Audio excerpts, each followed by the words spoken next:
दोस्तों नमस्कार। जिस प्रकार से भारत और अमेरिका के बीच ट्रेड वॉर चल रहा है, भारत और अमेरिका में विवाद देखने को मिल रहा है, उसी विवाद को देखते हुए प्रधानमंत्री मोदी ने एक बयान जारी किया है जिसमें उन्होंने कहा है कि हम अपने किसानों के हितों से कोई समझौता नहीं करेंगे।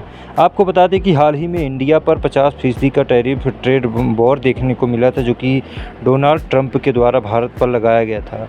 भारत और अमेरिका जो विवाद है वो इतनी तेज़ी से बढ़ रहा है कि ट्रंप के टैरिफ वार पर प्रधानमंत्री मोदी को बयान देना पड़ गया। और प्रधानमंत्री मोदी ने इस प्रकार से बयान दिया है कि आप समझ सकते हैं कि उन्होंने कहा कि भारत समझौता नहीं करेगा, अपने जो यहाँ के किसान हैं किसानों के साथ समझौता नहीं करेगा, उनके हितों के साथ समझौता नहीं करेगा। आपको बता दें कि जो मोदी की चीन यात्रा होने जा रही है उससे भी काफ़ी हद तक ट्रंप बौखलाए हुए हैं। आपको बता दें कि हाल ही में भारत के प्रधानमंत्री चीन दौरे पर जाने वाले हैं और चीन दौरे से कई ऐसे चीज़ें निकल कर आएंगी जो कि अमेरिका के लिए खतरे की घंटी साबित होगी। आपको बता दें कि दूसरा सबसे बड़ा कारण ये है कि लूला डी सिल्वा जो है वो खुलकर अमेरिका की आलोचना करते हुए दिखाई दी हैं और अमेरिका के राष्ट्रपति डोनाल्ड ट्रंप पर सवाल करते हुए नजर आए हैं।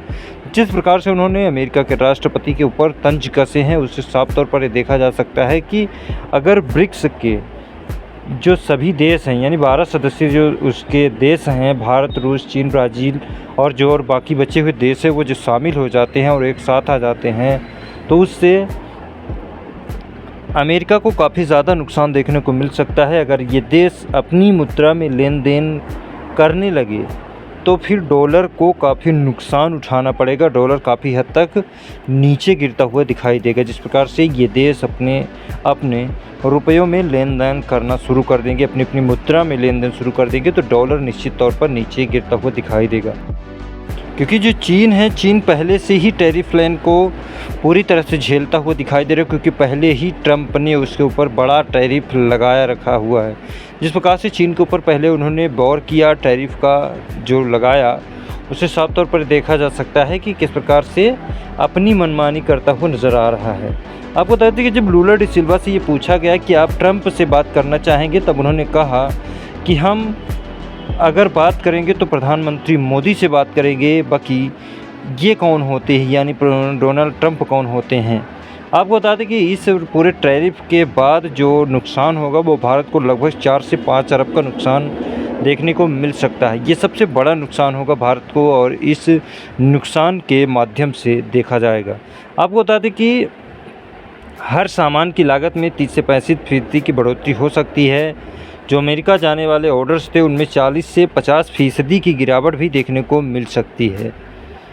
2024 और 2025 से कपड़ा और परिवहन एक्सपोर्ट में 36.31 अरब डॉलर की जो निवेश के बातें थी वो देखने को निकल आई थी, जिसमें 28% का जो हिस्सा है वो सिर्फ अकेले अमेरिका का था। आपको बता दें कि यहाँ पर डॉलर को काफ़ी गिरावट देखने को मिलेगी, काफ़ी डॉलर गिरता हुआ नजर आएगा आपको। जिस प्रकार से अमेरिका की जीडीपी भी गिरती हुई दिखाई दे रही है, अमेरिका को भी इस पूरे टैरिफ वॉर से नुकसान उठाना पड़ रहा है।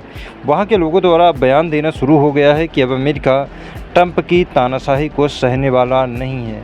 इस प्रकार से अमेरिका और चीन के रिश्ते जो है वो ख़राब होते हुए दिखाई दे रहे हैं इस ट्रेड वॉर के बाद। तो ये निश्चित तौर पर कहीं न कहीं अमेरिका के लिए खतरे की घंटी है।